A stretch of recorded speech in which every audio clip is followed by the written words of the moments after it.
Let's turn now to Cheryl Dorsey for more insight on racial discrimination and violence and calls for police reform. She's a retired sergeant with the Los Angeles Police Department, a social justice advocate, also an author, and she joins us from Los Angeles. Cheryl, what has really changed with police reform? Has anything changed of substance, meaningful change, in the 2 years since the murder of George Floyd?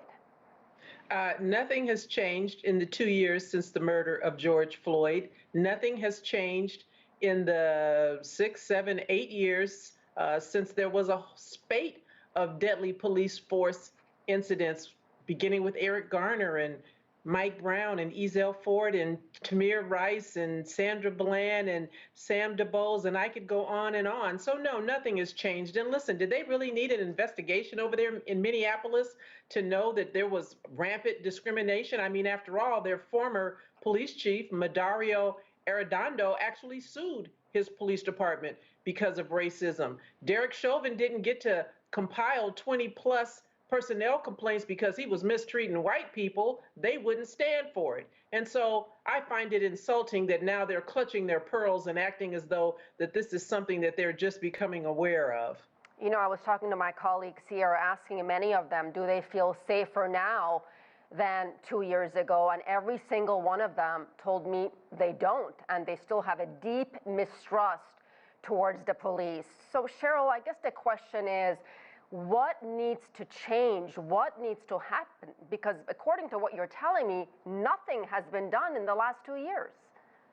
Well, I mean, listen, the fish rots from the head, and so I know that there's a new chief there now, but I mean, Arredondo doesn't get any brownie points from me because while he was there, he understood what his department was all about. He grew up on it. He promoted in it. He allowed Derek Chauvin to remain in the field with 20+ personnel complaints. And we hear time and time again that police chiefs say they can't get rid of those errant officers who are out there abusing. But guess what? Working the field is not a right.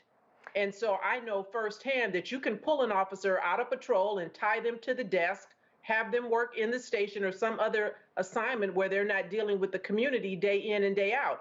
And then, of course, we have to look at the elected officials because every police chief serves at the pleasure of an elected mayor. We heard a lot of lip service from politicians and civil rights attorneys who were there for the money grab to get that $20+ million record-breaking settlement and did nothing substantively to change the policies that caused the death of George Floyd. And so if you don't have people serving in your community who share your interests and are concerned about quality of life issues, replace them. Politicians understand one thing: votes. Yeah. What about what President Biden did? He signed a police reform executive order. It will create a national database of police misconduct, ban the use of chokeholds unless deadly force is authorized, and require anti-bias training. Cheryl, does this go far enough, in your opinion? It sounds sexy. Police chokeholds have been banned on many police departments, and when we saw them use one on Eric Garner, Daniel Pantaleo on the NYPD, that department told us that wasn't a chokehold, that was an upper body seatbelt restraint hold. And so police chiefs, sheriffs, and commissioners are crafty. They don't have to adhere to these federal mandates.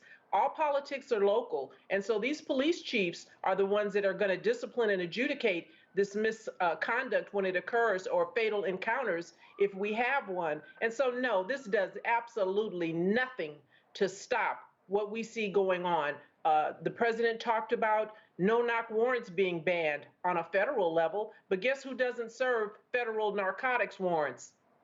Federal agents. It's local police who do that. And so that whole dog and pony show they did around the death of Breonna Taylor would do nothing to stop another Breonna Taylor from being murdered. It's all very offensive. It's all code speak. It's all double talk. And I understand, being a Black woman and a mother of 4 Black men, why many are still distrusting of the system.